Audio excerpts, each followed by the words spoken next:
In the darkness, Clayt Stargill was pacing the flagstone walk in the backyard of his father's house, his vigil punctuated by frequent glances at the luminous dials of his watch.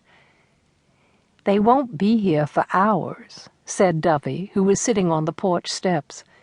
"Nashville is a good 5 hours away, and Cincinnati is even farther. They may not be here until morning. It's not like there's anything they can do once they get here."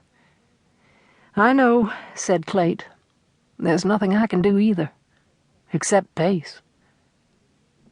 At sunset, when he had returned to Jonesboro from his visit to Beverly Tipton's farm, a black car was blocking his driveway, and Dovey Stallard was sitting behind the wheel, reading a paperback in the fading light. Without preamble, she told him about his father's illness, and she went in with him while he telephoned Dr. Banner, who had all but retired from half a century of general practice, but he agreed to meet Clayton at the Stargill farm. Dovey followed his truck back to Wake County and up the ridge to the old home place, nestled between 2 old maples that brushed the tin roof with their branches. They found Alton Banner already in the house, tending to his patient. "Will he get better?" asked Clayt as he entered his father's bedroom. "I doubt it," said Dr. Banner. "He's had a serious stroke, and his heart wasn't any great shakes to begin with. You can't leave him like this, though. If you don't get some fluids in him, he'll die of neglect." "He doesn't want to go to a hospital."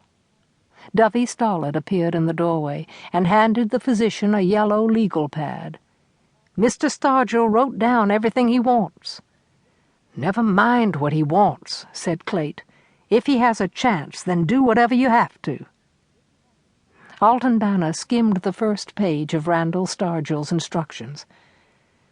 "It says he doesn't want life support. Hooked up to machines, he calls it. Well, we can give him his way on that.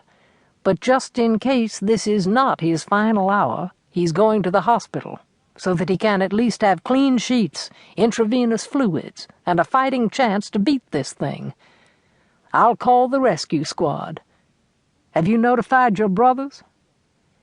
"We got in touch with Robert in Cincinnati this afternoon," said Dovey. "Garrett and Charles Martin have unlisted numbers, so we decided to let Clayt call them." He nodded. "Phone for the ambulance, Doctor. Then I'll call them." They said almost nothing while they waited for the ambulance. Clayt was grateful that Dovey did not feel the need to cover every silence with small talk. She had insisted on staying with him, offering to fix him coffee and sandwiches, and tidying up the house while he paced the braided rug in the living room. When the ambulance arrived, Clayt said, "I'm going with them. I have to sign him in and see what they say. Thank you for coming for me, and for staying." "I'll wait here, Clayt," said Dovey. "One of your brothers might have decided to hop on a plane. On your way back, you need to stop at Kroger's. I checked the pantry, and you have nothing to feed a house full of people. Here's a list." It was past 10 o'clock when Clayt returned to find Dovey curled up on the sofa, asleep, with the television blaring.